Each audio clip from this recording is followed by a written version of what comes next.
Hello my friends, and welcome back to Baldur's Gate 3 Patch 8, where we're overviewing the subclasses that are newly available in the Patch 8 stress test. I'm going through all of the strengths and weaknesses, what the abilities actually do for each of the new classes, what kind of builds we think are going to be really powerful, what multi-class combinations are going to be really strong, and then testing each of the abilities so that we know what they will do in actual play. In part 1 of this video, I covered the Path of Giants Barbarian, College of Glamour Bard, and Death Domain Cleric, and in part 2, we're going to continue with the Circle of Stars Druid. Of course, at level 1, we don't get anything unique from Circle of Stars, because we haven't chosen our subclass yet, but I do want to check. Okay, it doesn't look like Druid gets any of the new Cleric cantrips. That would have been pretty cool if they got the Corpse Explosion. Maybe Spore Druid does, so I'll quickly dip into Spore Druid and see if they've gotten that added as well, because that would be really nice also. We're not going to bother messing around with the character stats, so let's get right to level 2 so that we can pick up the Circle of Stars. Here, Circle of Stars Druid, so right away we get this first subclass. You can expend a wild shape charge to take on a starry form rather than transforming into a beast. You can take on archer form, chalice form, or dragon form, and let's see what those actually do. So archer form, as a bonus action, while in this starry form, you can cast Luminous Arrow. Luminous Arrow is a bonus action, 60-foot radius, 60-foot range, 1d8 plus 3 radiant damage. So that's a pretty good bonus action, starting right away at early levels. That is going to be pretty powerful. And it doesn't look like this has a miss chance, though I'm going to check that. Obviously, the tooltips for these aren't always comprehensive, so we're going to have to test each of these starry forms and see how they actually work. Take a look at Chalice form here. Chalice form gives you a healing action, so as a bonus action, whenever you cast a healing spell that consumes a spell slot, you can cast Chalice Healing. So this gives us a d8 plus 3 healing. Presumably that's our wisdom modifier, so a d8 plus our wisdom modifier healing, in addition to other healing spells that we're casting, effectively doubling our healing. This is a really strong healing-focused ability. In some ways, I think this is a lot better than the Life Cleric's healing-focused abilities, but probably the best way to use Chalice form is going to be in combination with Life Cleric, which is already a multi-class combo that works really well. So a level of Life Cleric plus 2 levels of Star Druid is an incredible healer suddenly, with a ton of additional healing value, and you can Chalice heal your allies. It looks like Chalice healing doesn't take an action at all, it just buffs your healing in total, so that's an incredible amount of extra free value whenever you cast a healing spell. Now, healing spells in combat, typically not what you want to spend your time doing, but when you do want to cast a healing spell, this is going to be really good. Another thing that's worth checking also is if this will work with Warden of Vitality, because that consumes a spell slot when you cast it, but not when you reactivate it. So if that does work when you reactivate Warden of Vitality, that would be incredibly strong also. Finally, our last form option here is Dragon form. When you make a saving throw to maintain concentration on a spell, a roll of 9 or lower is considered a 10. So basically, you can't lose concentration against chip damage, and it's going to be much harder for even very high amounts of damage to cost you concentration. So in Dragon form, if you're concentrating on like a control spell or something, you pretty much won't lose it on Dragon form. Another cool way to use Dragon form, I think, is also with a Cleric multiclass. If you are running around with Spirit Guardians, Dragon form is going to keep those Spirit Guardians active for much longer. And of course, as a bonus action, you can cast Dazzling Breath. This is 17 foot, I assume that's a cone and not a circle. Dex save for half, 2d6 plus your wisdom radiant damage. That's, again, a lot of early damage. So it's possible that you just want Dragon form for damage rather than Archer form. Because the Archer damage is good, though if the Archer damage can't, but lower than the Dragon form damage. And while the Dragon form damage is up close, AoE damage is obviously really nice. 2d6 plus 3 with a save for half is almost as good as 1d8 plus 3 with no save, and it can hit multiple enemies. It is a bonus action, but I think for most damage circumstances, you're going to prefer dragon form. Again, we'll test these abilities in a second and see if they work exactly as written here. This is a powerful and versatile set of abilities, and I think is going to enable a lot of really cool builds. Star Druid is typically used as a utility druid or a support-focused druid in tabletop, and I think all of these abilities help. I think that the one that you are most often going to be using is Chalice, because I think usually you're going to want, if you want a more offensive-focused druid, you probably want Moon or Spores. But for sustained damage or for sustained healing, Star Druid is going to be really, really good. So parties that want to extend combat should be looking at these abilities. As we keep leveling, no new features at level 3. Let's check the spells list. Yeah, no new spells or anything, so let's just quickly skip through this. We'll grab Alert for testing the abilities if we need to. We also got Guidance for free as a cantrip when we entered Star Druid, which is a pretty nice one as well. Just picking up free Guidance is good, because obviously every druid's going to take that, so it just gives you an extra cantrip, and you can get a little bit more value there. And then here, we don't get anything new at level 5, but at Star Druid level 6, we get another effect. Whenever you long rest, this is Cosmic Omen, you consult the stars for a cosmic omen of weal or woe. The omen grants you the ability to increase or decrease attack rolls and saving throws, and to increase your allies' ability checks. Okay, so this we're going to have to test a little bit, because this description isn't very useful, but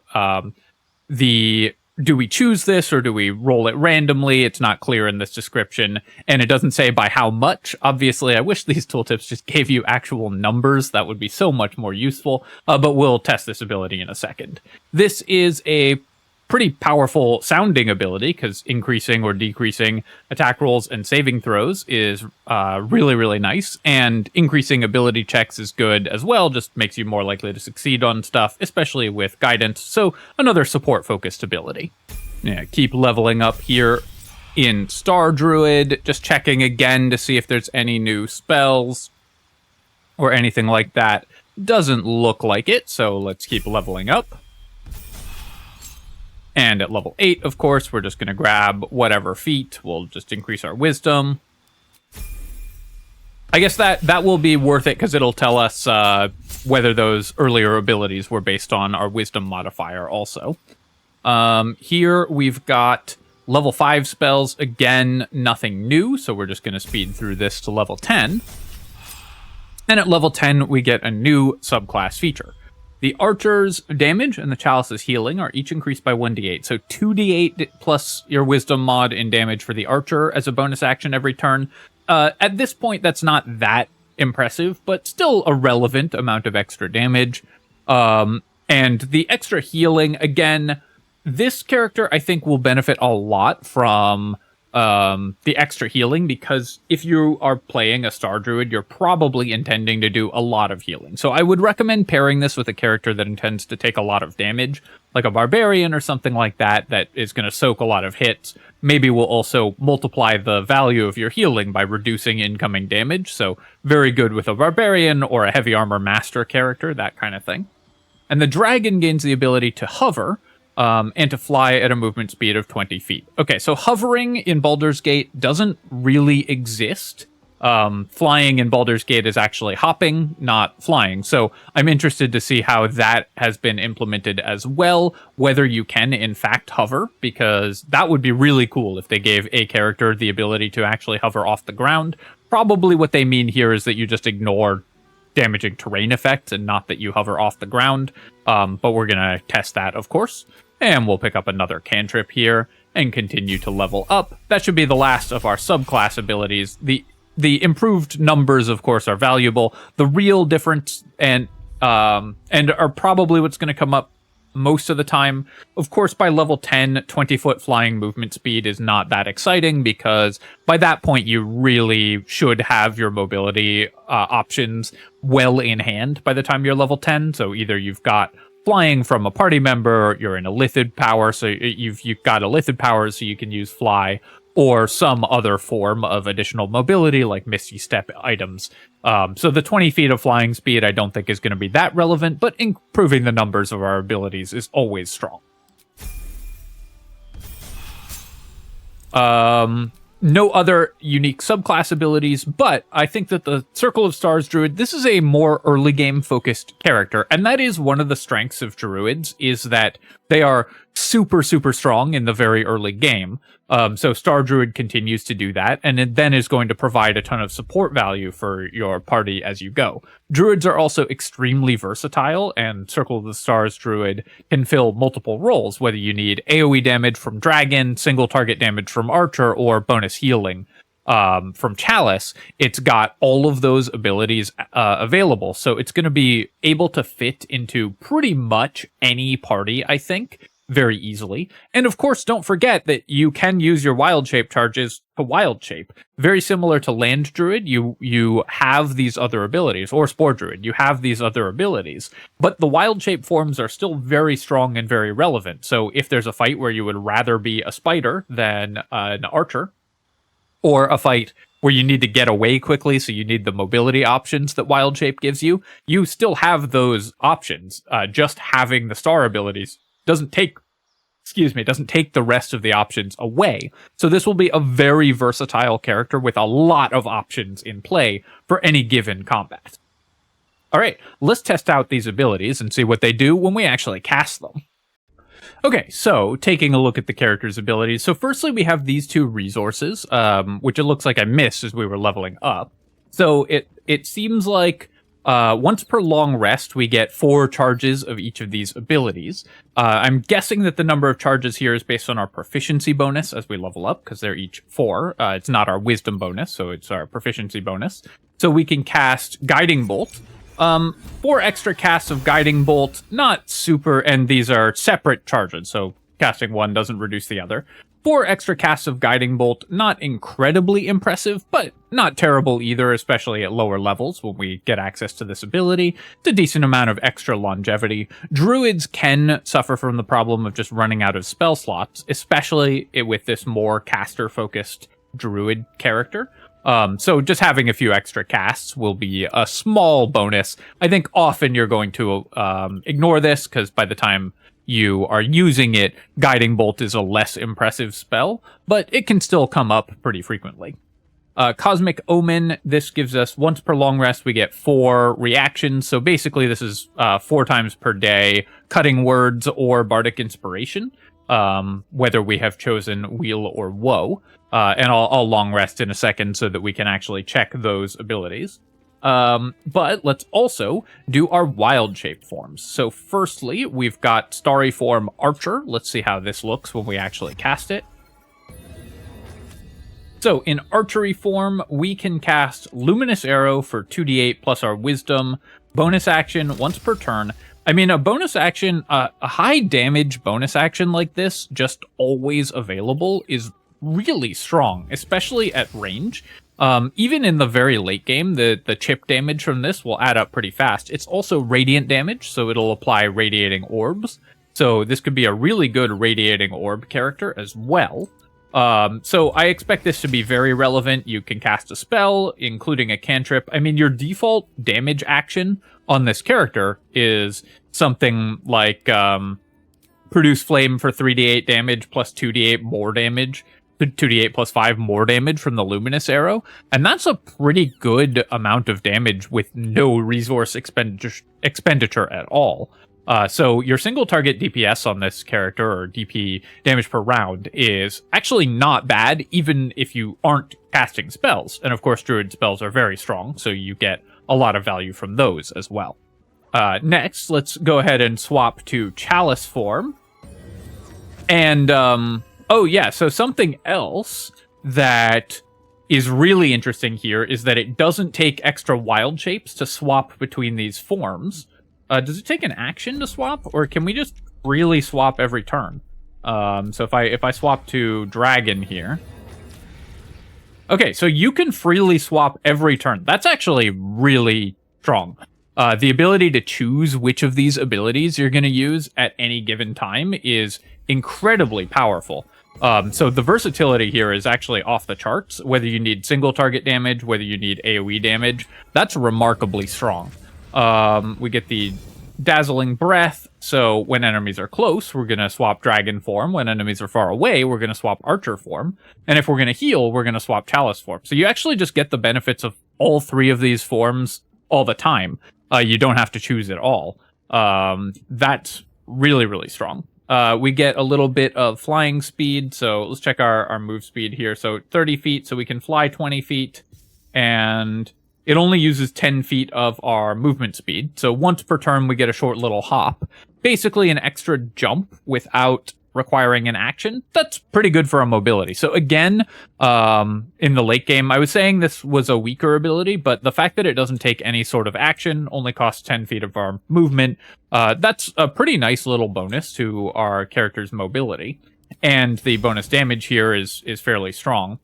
Looks like the damage also goes up. It didn't say that it did in the tooltip, but it's gone up to 46 plus 5. So I think that you're going to see this character as a kind of mobile, versatile damage dealer and support, really filling the role that Druid wants to fill. I love how flexible this character is as you swap between these forms. That's really incredible.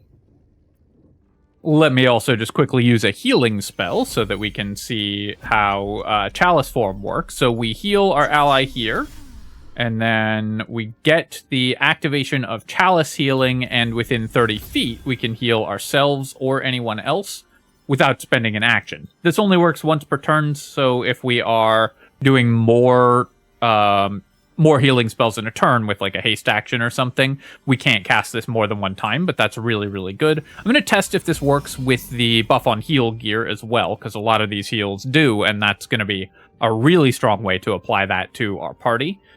Healing Word plus Chalice healing is sort of a bonus, one bonus action for 2 characters getting the buffs, so that would be really nice also.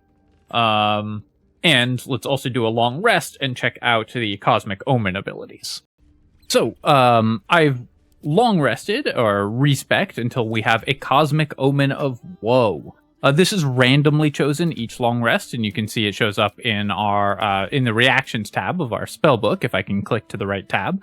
And it will work exactly the same as Cutting Words, where you can subtract a d6 as a reaction from an attack roll or saving throw. The d6 does not improve as you level up, it's always a d6, so unlike Cutting Words, it's going to be a little less effective later in the game, but Cutting Words is such a powerful ability that even just Cutting Words a few times per day is really, really good. For the wheel version, of course, you add a d6 to attack rolls or saving throws, or skill checks, so that's also really nice. But typically, I think if you are choosing between the two, like if you're going to long rest until you get one or the other, you prefer Woe, because reducing enemy saving throws is incredibly strong. Let's see if we can test this out real quick. So, I rerolled a bunch until we managed to get the Cosmic of Omen Woe, and we were causing the enemy to make a saving throw that they could potentially fail from it. So that's why you're just seeing me jump in the middle of combat here. So Gale's used his Firework Rocket on the Oathbreaker Knight. They rolled a 15. With our d6 reduction, we could reduce that to below the 12 that they need to succeed on the ability. So it activates just like Cutting Words and reduces the enemy saving throw. This is a pretty cool ability overall. Obviously, Cutting Words, even at reduced value and less frequently, is one of the stronger abilities in the game. Any reaction effect for a druid is really nice, because by default, they don't get amazing reactions. So having a reaction ability that you can use in combat for good effect is really strong. In general, I think you're going to prefer Woe to Wheel if you are rolling for, if you're long resting till you get one or the other, because reducing saving throws is so powerful. So that's what I would recommend of the two, but either way, either increasing or decreasing is going to be a really strong ability and just adds to the incredible versatility of the Star Druid. Finally, I just wanted to quickly mention one other absolutely massive balance change for druids that's in this patch, which is that now on Honor Mode, Cavern Brawler applies the bonus damage as well as the bonus attack rolls when you're in wild shape. So you can see that when we hit somebody, we're going to get the Tavern Brawler damage as well as the Tavern Brawler bonus chance to hit. Let me look at the log here.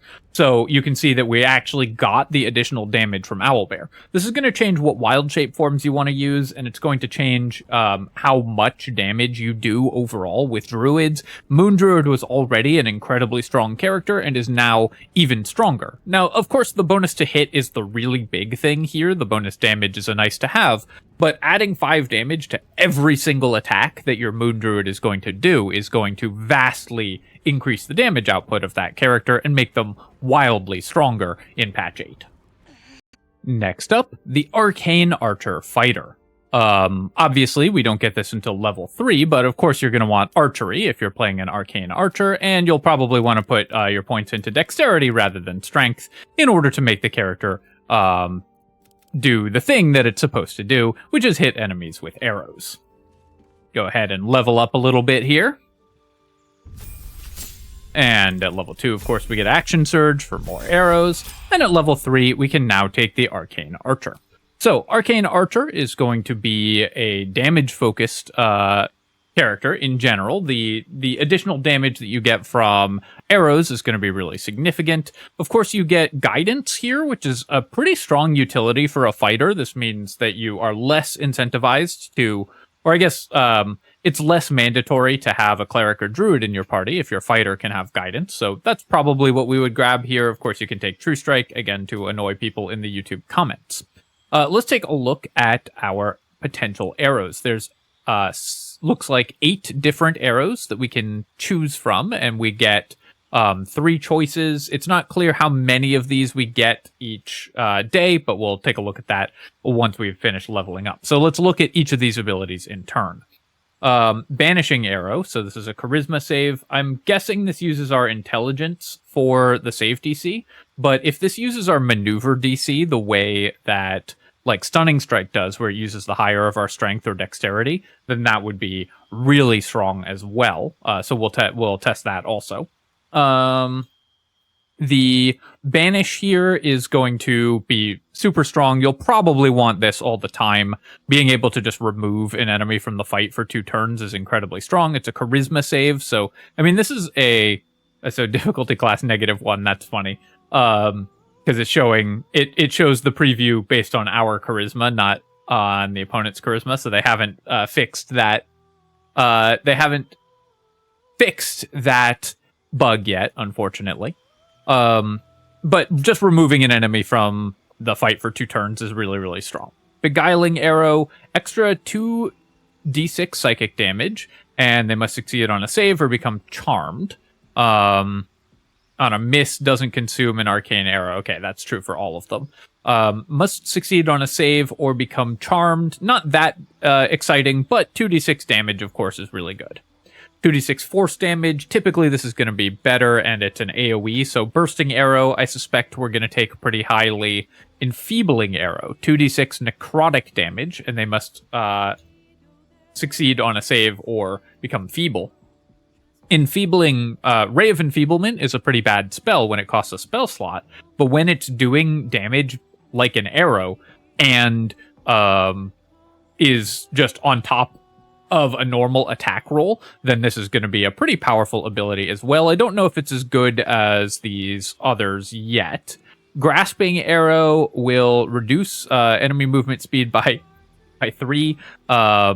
Not sure what it means by 3 here. I think it's going to be by 10 feet or 3 meters, because it's not including, of course, the unit of measurement that it's using here. But this is a pretty high damage arrow effect. 2d12 when it 2d6 when it moves, and 2d6 when you shoot is pretty good as well. So Grasping Arrow, pretty strong.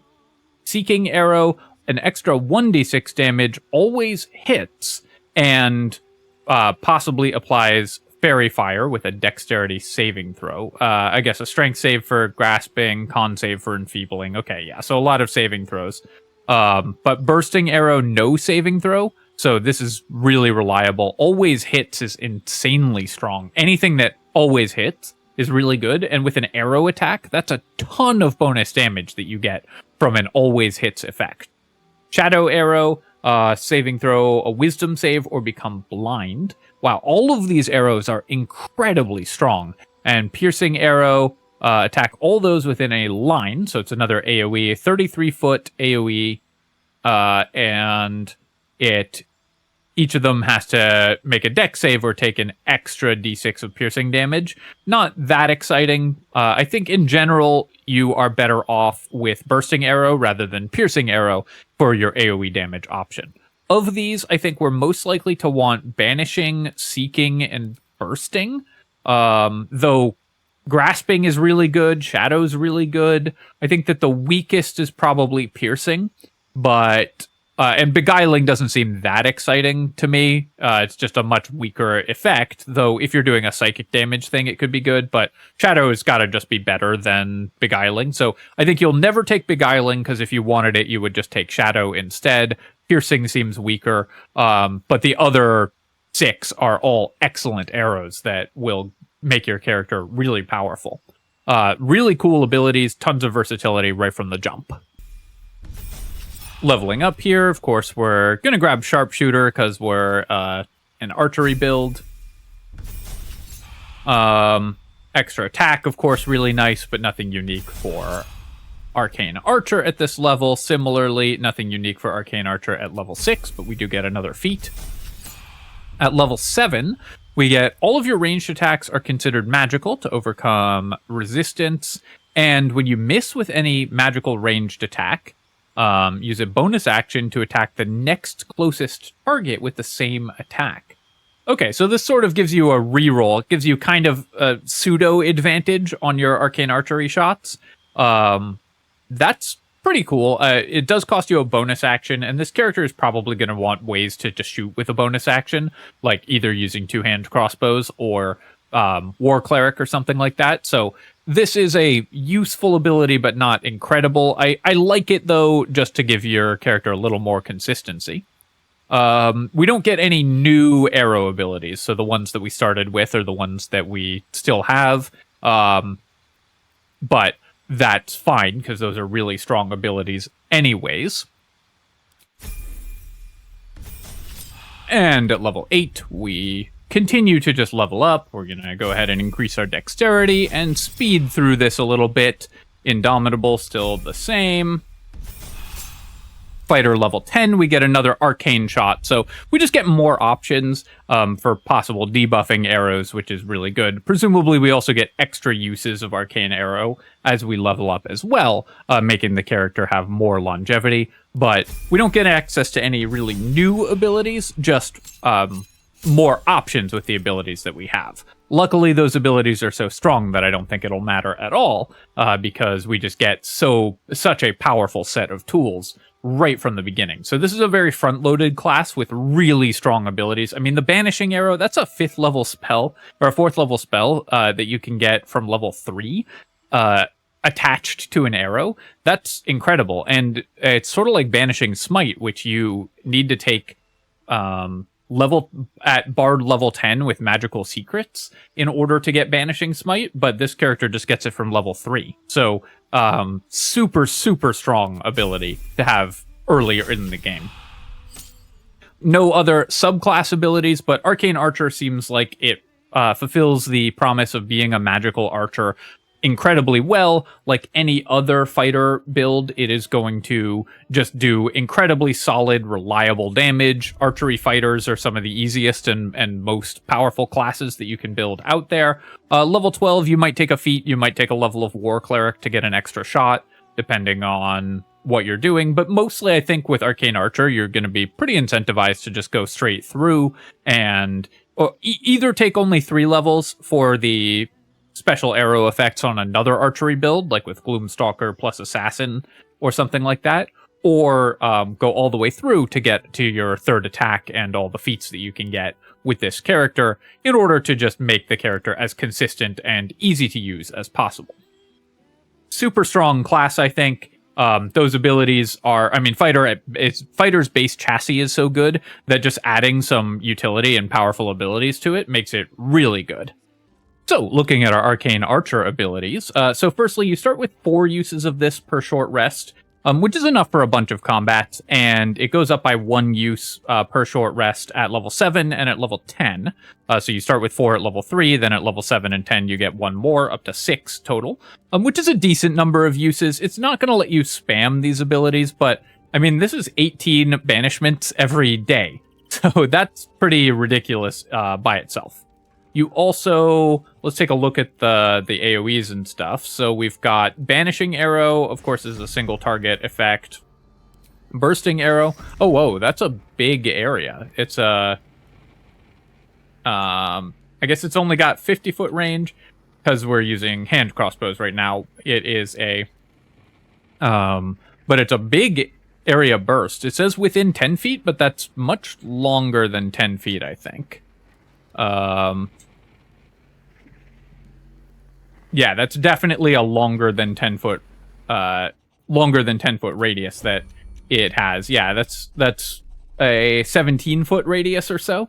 So that tooltip is wrong, but the bursting arrow seems larger than it says in the tooltip.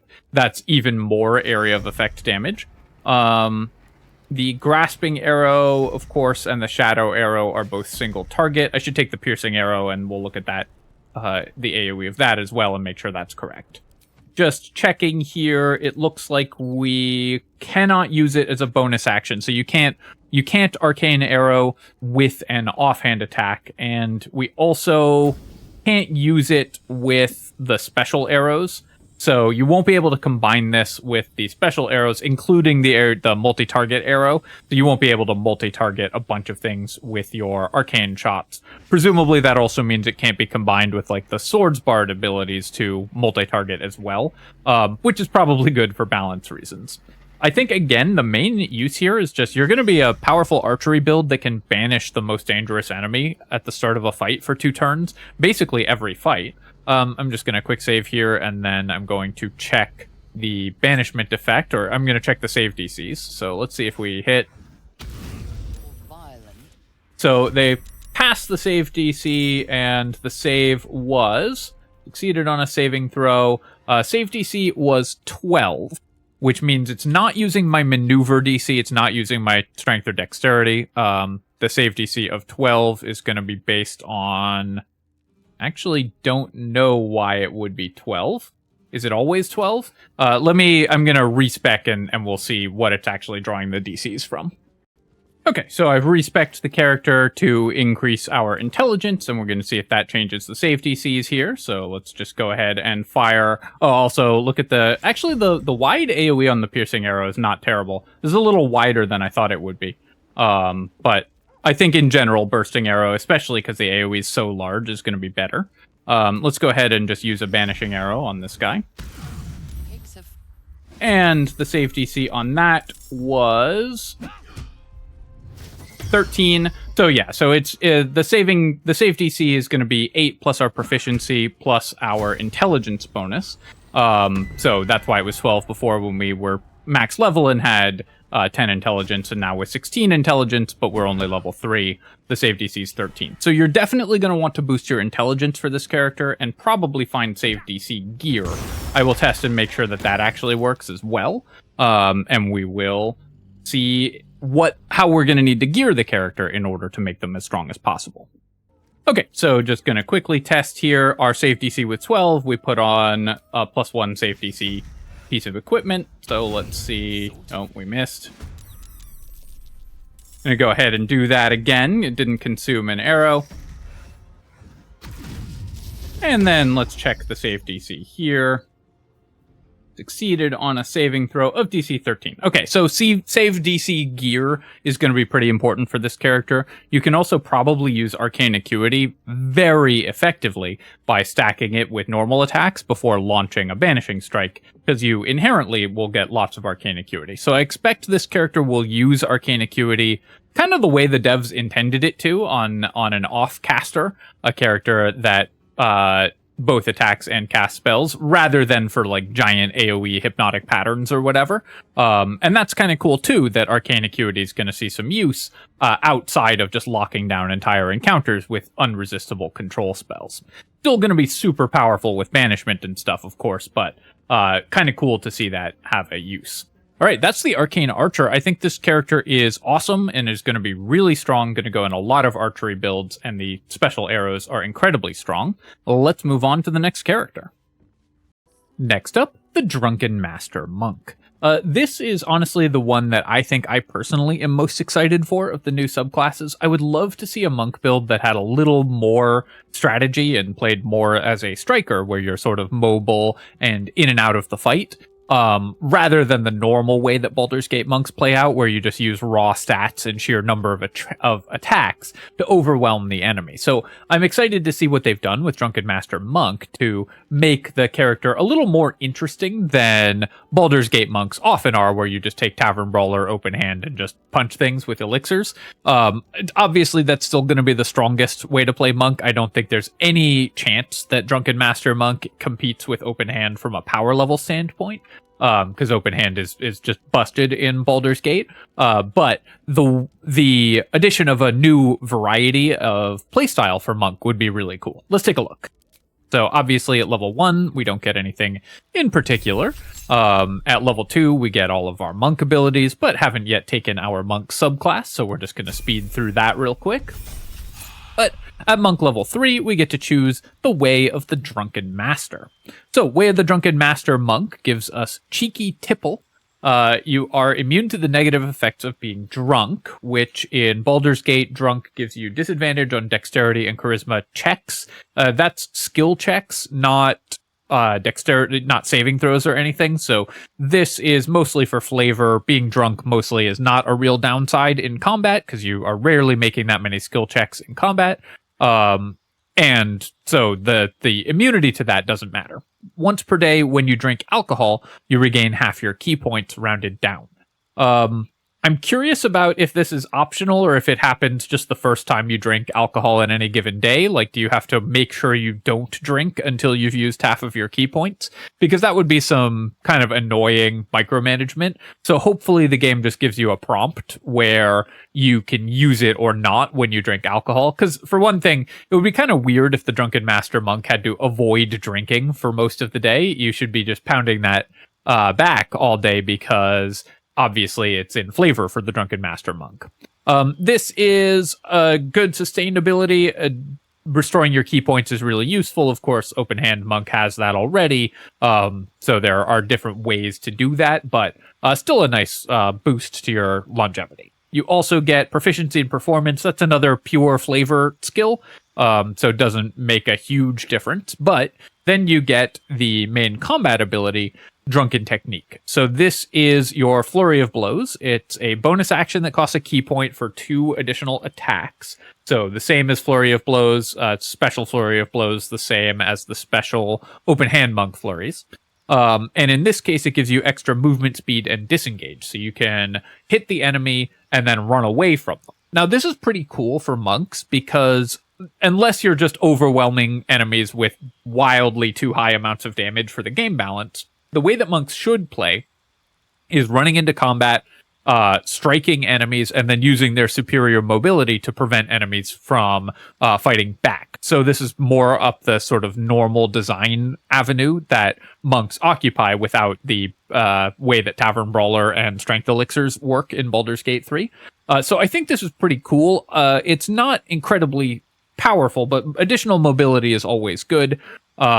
And the ability to disengage from combat. Usually the opportunity attack that you take running away from an enemy isn't that big a deal, but the extra 10 feet of movement speed will let you like kill a vulnerable or low health enemy and then run away from its allies before they can retaliate. So a lot of cool things that you can do with that, because extra mobility just gives you so many more options in combat. Level 4. Looks like we get another action, so we get Intoxicating Strike. Hit a creature with your bare fist, so this only works with unarmed attacks, but it does work with an action or bonus action, and possibly get them drunk. Now, we already talked about how drunk is not a real debuff, so getting enemies drunk doesn't really matter that much, just like being drunk yourself doesn't matter that much. So hopefully we have ways to use drunk, and I know that upcoming we're going to have ways to use this in future to gain bonuses against drunk enemies. Obviously, at this level, this is not going to change how your character plays out, because getting enemies drunk at level 4 doesn't do anything yet. So we don't change the way that our character works at all when we first get access to this ability. Character level 5, of course, we don't get anything new from the subclass, but we do get Stunning Strike and Extra Attack, which increases our damage. So just like every other monk, we get a huge power spike at this level. Leveling up to level 6, though, we get some additional subclass abilities. The first of these is Leap to Your Feet, where we get, if we are knocked prone, it only costs us 5 feet of our movement speed to get back up. Normally, when you're knocked prone, it costs you half your movement speed to stand back up, so this makes you a little better at getting back into the fight if you're knocked prone. This shouldn't come up that often. You will usually strive to avoid being knocked prone in Baldur's Gate 3, but there's a bunch of enemies that can knock you prone, so you'll be glad to have it if that does happen to you. I think this won't come up very often if you're playing somewhat optimally, but if you get caught out or make a mistake and get knocked over, then Leap to Your Feet can help you recover from that. The really interesting ability here is Redirect Attack, and I will say that this description is so unhelpful, and it took me so long to test it that I actually just went and tested this offline for a little bit, so I didn't record it because it took me like 20 minutes of testing to actually get this ability to work and figure out exactly how it worked.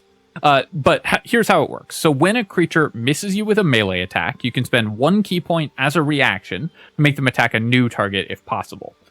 What this does actually is that the enemy will, if you get missed with an attack at all, they don't have to be threatening another creature for you to activate this ability. If they miss you with a melee attack, you can activate it and they will run off and go attack another target at random. It can be another one of your characters or one of their allies. It uses the Madness AI or the Confusion AI to determine what it attacks. So this character has some action economy denial for enemies. If you have high armor class and they hit and they attack you, you get a very decent chance of causing them to go attack one of their allies for additional damage. I still don't think this feature is that strong. Like I said, it took a lot of testing before I got it to trigger at all. But for a more defensively oriented version of a monk with high AC, if you're building a dexterity-based monk rather than a strength-based one with Tavern Brawler, redirect, or an armored monk, just giving up on the fast movement and doing an armored monk kind of thing, redirect attack could be pretty cool. I actually think you could do something really interesting with redirect attack with a Monk 6, Fighter 6 as an armored character, causing enemies to miss you with attacks. That could be kind of fun. This ability is really interesting. I think when it comes up, it'll be pretty funny. Just having them pummel each other. Mostly won't come up in actual combats, though, because usually you want to position your monks so they don't get attacked at all. But if it does come up, then it's a pretty relevant reaction. At character level 7, we get another subclass ability from Drunken Master Monk, and this one is Life of the Party. Every time Intoxicating Strike hits, so we are spending a key point every time we want to activate that ability, Intoxicating Strike. And Intoxicating Strike doesn't do anything by itself. It just makes an enemy drunk, which isn't a real bonus. But now, whenever we hit with it, we gain Life of the Party. I'm honestly not sure why these are separate abilities. I feel like this could have just happened at level 4 and been much more interesting. Going 3 levels before Intoxicating Strike does anything is kind of weird. But we now gain Life of the Party, which gives us a bonus to armor class and +1 to attack rolls against drunk targets for every Intoxicating Strike that we have. This can stack, and it stacks, as far as I can tell, infinitely. I will do a little bit more combat testing on video.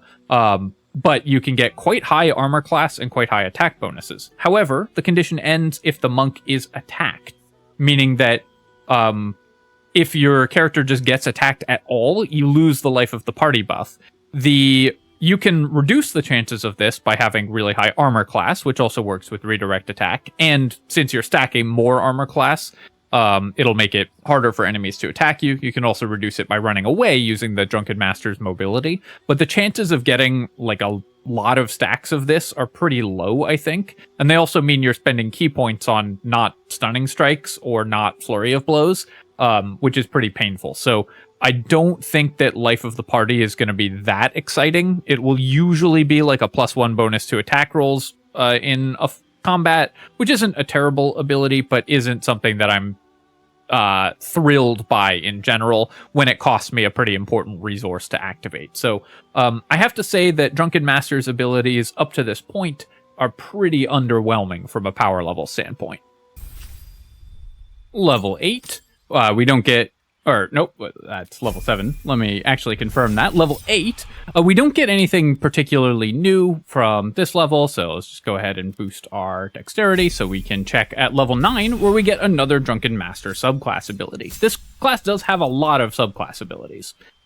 So here we get Sobering Realization. This is another attack action, costs us a key point, and you can hit a drunk target and sober them up, so it removes the drunk ability by dealing bonus psychic damage. You deal D8 plus your wisdom in bonus psychic damage. On a successful hit, you also lose Life of the Party. So this is another, either you get attacked or you use this ability and you lose Life of the Party. So you're paying a pretty high price for this bonus D8 of damage. Again, this seems pretty bad to me. The extra D8 of damage on a standard melee attack at the cost of 2 key points, because you have to get the enemy drunk with an attack with no bonuses, and then hit them with Sobering Realization, which then costs you an AC and an attack bonus, because you lose the Life of the Party you got by hitting them with Intoxicating Strike. For an extra D8 plus wisdom of damage is just not a great ratio. 2 key points for that little extra damage, not that exciting. You'd much rather have your key points for Stunning Strike or for Flurry of Blows. So again, the core mechanic of this class just seems really undertuned, and I hope that during the patch 8 stress test, they buff this class, because what I'm seeing right now and in the sort of off-camera testing that I've done, it's just not cutting it compared to the other monks currently. Level 10.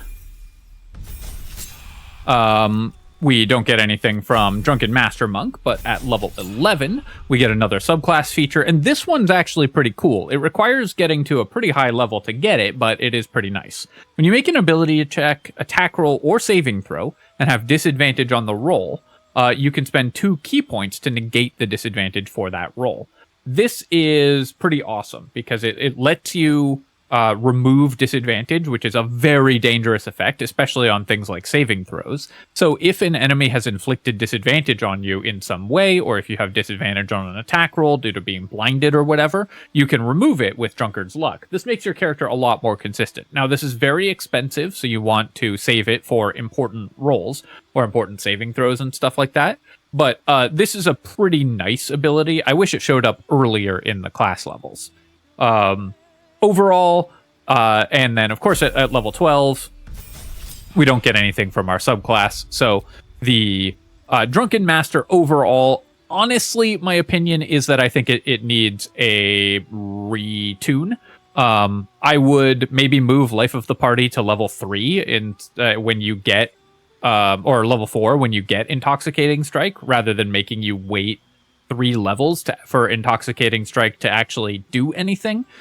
As is, this feels like a monk with no real bonuses, except the bonus movement speed from Drunken Technique. The Flurry of Blows that gives you bonus movement speed with Drunken Technique, very good, actually. That's a very good ability. And 3 levels of Drunken Monk for that, in combination with like 9 levels of another class. For example, you could have a Fighter 9 that attacks in melee, or Barbarian 9, and then use your bonus action to Drunken Technique, disengage, and run away. That's pretty cool. So that ability, I think, is going to happen. I think you might see 3-level dips in Drunken Master for that specific ability. Other than that, and Redirect Attack is neat and will be very fun when it goes off. Other than that, I think that Drunken Master is sort of in the same boat as Way of the Four Elements, where it's super cool, super flavorful, but from a mechanical standpoint just doesn't offer anything like the utility that Shadow Monk gets or the raw stats that Open Hand Monk gets. So Drunken Master, I think, is going to be kind of an odd one out when it comes to character optimization. But let's just test the abilities in combat real quick, and maybe I've missed something and I'm wrong about that.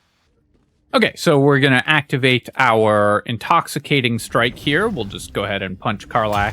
And so Karlach gets the saving throw against Intoxicating Strike.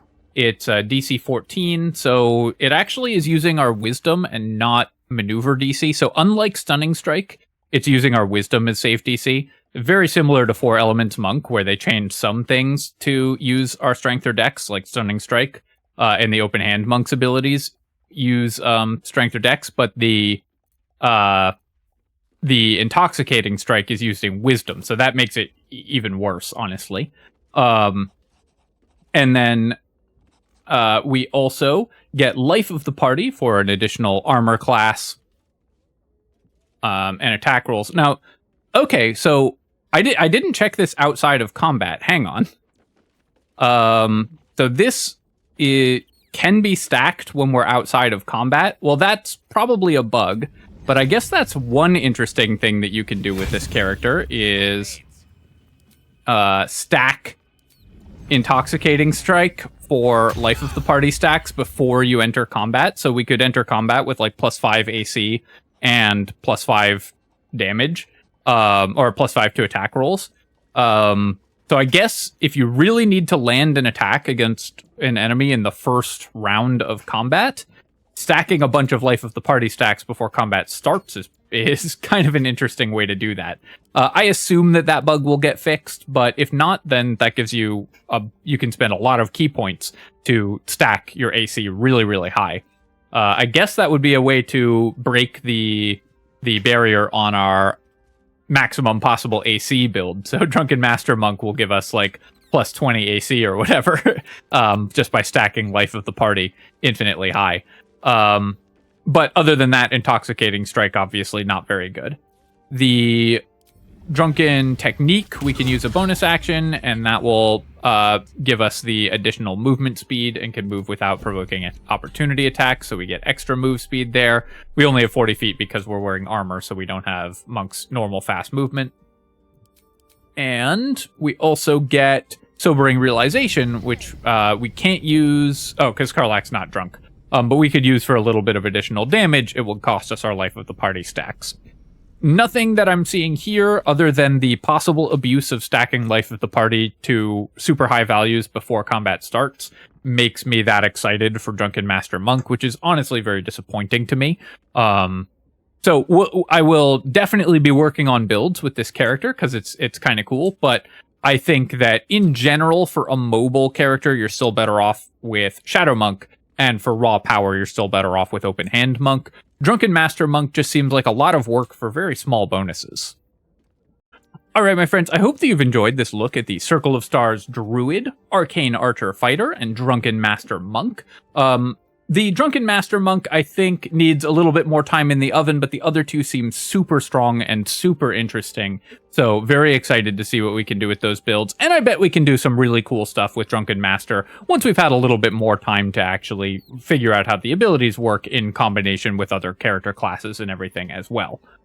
As always, of course, if you have enjoyed the video, feel free to leave a comment and hit like. Helps me out a ton with the algorithm. And you can subscribe to my channel for part 3 and 4 of this, where we're going to keep investigating the patch 8 subclasses that have been added, and other Baldur's Gate 3 builds, and more strategy game analysis.